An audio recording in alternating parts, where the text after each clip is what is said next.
दिनै 16 मे दुलाराय बाथौ गौथुमनि 33थि गायसनथाय सान 1992 मायथाइनि 16 मे खालि गायसनजादोंमोन दुलाराय बाथौ गौथुमा। बे सानजों लोब्बा लाखिनानैनो तामुलपुर जिल्लानि बाराजा बाथौ आश्रम जामगुरियाव दुलाराय बाथौ गौथुमनि खुंगा 33थि गायसनथाय सानखौ फालिदों। दुलाराय बाथौ गौथुमनि आफादगिरि परमेश्वर ब्रह्मनि दैदेननायाव साननैनि हाबाफारिजों गायसनथाय सानखौ फालिनाय जादों आरो हाबाफारि बायदियै बाथौ आरज गाबनायनि उनाव दुलाराय बाथौ गौथुमनि गोथार फिरफिलाखौ आफादगिरि परमेश्वर ब्रह्मआ बिरहोयो आरो गोथैसि बावराय हाबाफारिखौ लोगो आफादगिरि महन स्वर्गियारिया बावजेननानै मावफुंनानै होयो। बेजों लोगोसेनो दुलाराय बाथौ गौथुमनि आफादगिरि परमेश्वर ब्रह्मनि मासि लानायजों गेवलां मेलखौ जागायो। बे हाबाफारियावनो गाहाय फोसावदिं नेहाथारि कान्तेश्वर बरगयारिया बाहागो लानानै बाथौ धोरोमनि सायाव माखासे गोनां बाथ्राफोर बुंथियो। बिथाङा बुंथियो दि बाथौ धोरोमानो बर' माहारिनि गुदि धोरोम।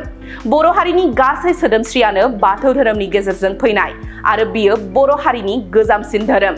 बेनि अनगायैबो दुलाराय बाथौ गौथुमा राजखान्थिनि खैसाराव गोग्लैनानै मोननै बाहागोआव गावस्रानानै थानायनि सायावबो रादाब बिजोंनि गेजेरजों फोरमायथिदों कान्तेश्वर बरगयारिया। दुलाराय बाथौ गौथुमा 1992 मायथाइनि 16 मे खालि गुवाहाटीनि ट्राइबेल रेस्ट हाउसआव आइथो फिथो मुगानि बर' हारिनि बे बाथौ धोरोमखौ जाम्बिनानै थानाय बे बाथौ धोरोमखौ गोदानै जांख्रिखांनाय मोनसे सान महरै बे बाथौ धोरोमखौ फोगोमफिननो थाखाय आइ आफा रायजो राजाफोरनि गोरों गोरा बयबो ज' जानानै गायसंनाय जिथु सान, बे सानखौ जों दिनै 33थि बे जिथु गोथार बाथौ जांख्रिखांनाय सान, बेखौ जों दिनै दुलाराय बाथौ गौथुमा बाथौ गौथुमनि गाहाय मावखुलि बाराजा बाथौ आश्रम जामगुरियाव दिनै गाजा गोमजायै खुंदों। बेजों लोगोसे लोब्बा लाखिनानै मैया हराव 15 मेआव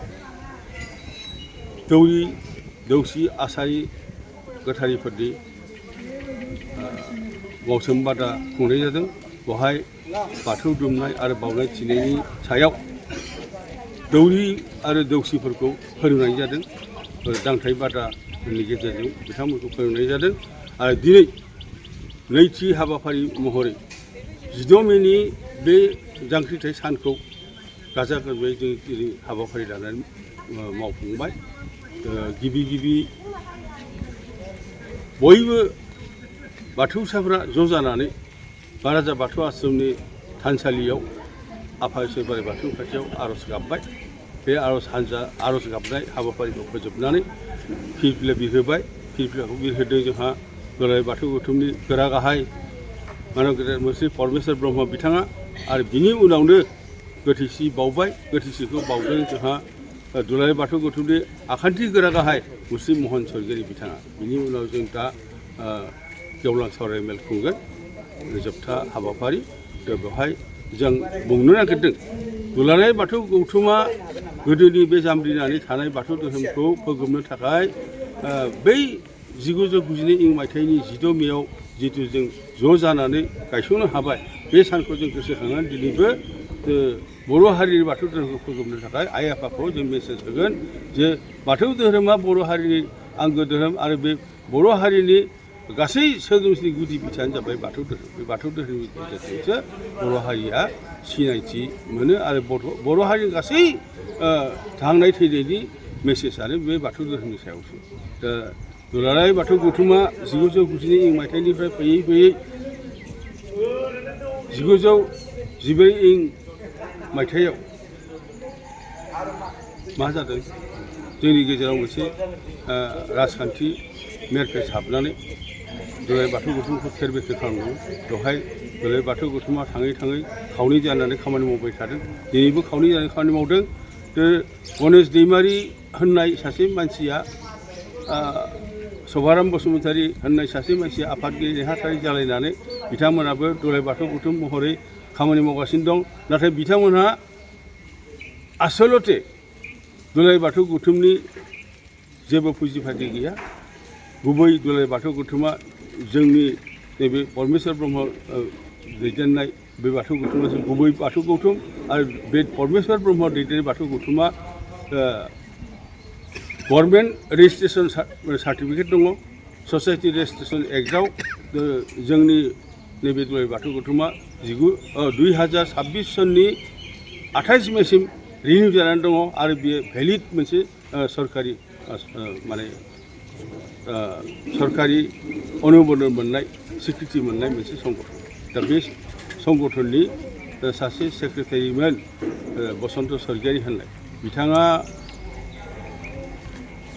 दिनैनिफ्राय बोसोरनै सिगाङाव थाखा फैसा दुलाराय बाथौ गौथुमनि थाखा फैसाखौ गरबर खालामनानै खमैबो 10 लाख थाखा बिथाङा हिसाब होलाङाखै आरो बिनि अनगायैबो बसन्त स्वर्गियारिया लाइफ मेम्बार जिथु फैसा खांदोंमोन फ्राय 5,000सो मानसिनि लाइफ मेम्बारनि 1,000 कोटी फैसा बेखौ बिथाङा हजम खालामनानै फ्राय 50 लाख थाखा बे 50 लाख थाखाखौ हजम खालामनानै दुलाराय बाथौ गौथुमनि हिसाब होनो हायैनि बिथाङा खारदों खारखोमानानै दा गणेश दैमारिजों सरथबना दंहैयो बिराद इनाय खामानि मावदों धोरोमनि खामानियाव बिथाङा 2 नम्बरि थाखा फैसानि लेनदेन खालामनानै 2 नम्बरि बे जिथु सिन्ताधारा बेखौ लानानै बेफारनि धान्दा लानानै बाथौ गौथुम खालामनानै बिथाङा जोंनि दुलाराय बाथौ गौथुमनिफ्राय खारनानै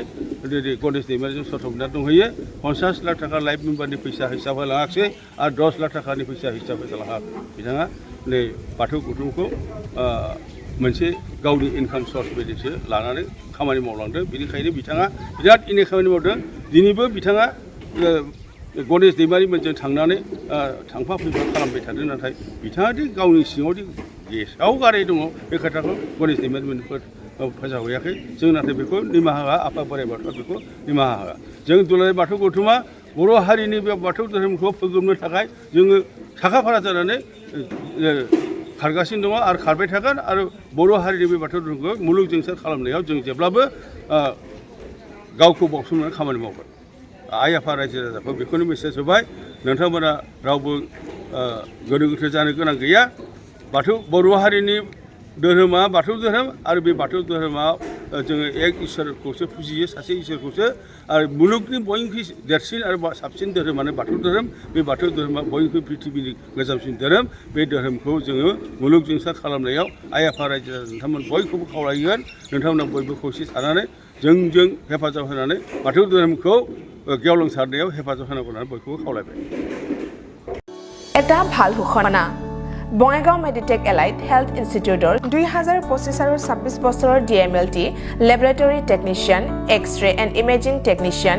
ECG technician pharmacy assistant dental hygienist emergency technician আৰু নাৰ্ছিং কেয়াৰ এছিষ্টেণ্ট কোৰ্চৰ নাম ভৰ্তি কৰাটো এতিয়া চলি আছে নাম ভৰ্তি কৰাৰ বিষয়ৰ বাবে জানিবলৈ ব্যক্তিসকলে 9395558676 নম্বৰত যোগাযোগ কৰিব পাৰিব मोनसे गोजोनथाव फोसावथाय बङाइगाव मेडिटेक एलाइट हेल्थ इन्स्टिट्यूटआव इंराजि बोसोर 2025-26 मायथाइनि थाखाय DMLT laboratory technician X-ray and imaging technician ECG technician pharmacy assistant dental hygienist emergency technician आरो नार्सिं केयार एसिस्टेंट कोर्सनि मुं थिसननाया सोलिगासिनो दङ मुं थिसननायनि सोमोन्दै सुलाद लानो थाखाय 9395558676 नाम्बाराव फोनांजाब खालामनो हागोन।